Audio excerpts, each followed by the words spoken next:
Putin Bad News.Regarding Ukraine and democracy, Modi reaches out to U.S. lawmakers. Members of Congress gave the Prime Minister a standing ovation after he gave them that reassurance, proving that they were among those who wanted to hear it. Many members of Congress, including longtime supporters of the bilateral relationship, had voiced concern over India's refusal to condemn Russia, arguing that now was the time for New Delhi to take a stand. To address another issue of concern to the legislators, Modi spoke at length about India's commitment to democracy.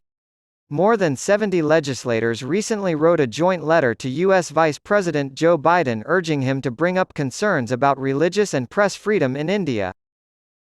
The Prime Minister of India went on to lump the rule of the British Empire, the Mughal Empire, and the Delhi Sultanate into a single category of 1,000 years of foreign rule, in reference to India's upcoming 75th anniversary of independence in 2022.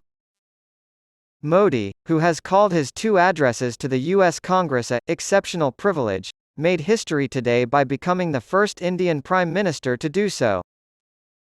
He delivered his speech in English with the help of a teleprompter and was met with enthusiastic applause from the audience and the packed visitors' gallery, who shouted, "Modi, Modi," and, later, "Vande Mataram," and "Bharat Mata Ki Jai," in support. War returned to Europe, Modi said, and the Russian invasion of Ukraine was one of the deeply disruptive developments of recent years. According to him, it was especially bad in the global south. When the Prime Minister said, "The global order is based on the respect for the principles of the UN Charter, peaceful resolution of disputes, and respect for sovereignty and territorial integrity," the legislators cheered wildly. "I have stated this explicitly and in public," Modi continued, saying, "This is not an era of war, but it is one of dialogue and diplomacy," to whoops and even louder applause. "And we should all do what we can to end the violence and suffering." Modi was referring to his comments made alongside Russian President Vladimir Putin at a joint media availability in Samarkand, Uzbekistan. Modi had told Putin that, this was not an era of war, as a swarm of television cameras focused on the two leaders. The comment was heard in all the major cities, but Washington, D.C., was the epicenter.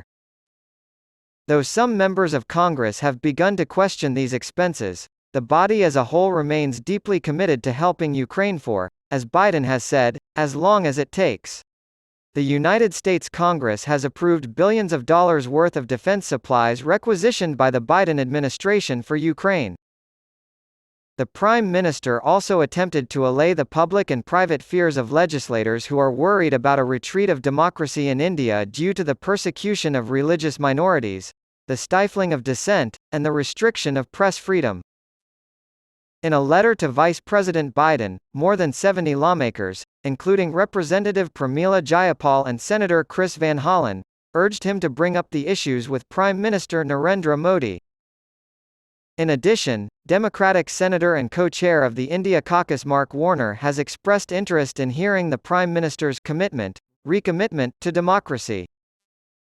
In addition to saying that democracy is one of sacred and shared values, Modi elaborated by saying that democracy is the spirit that supports equality and dignity.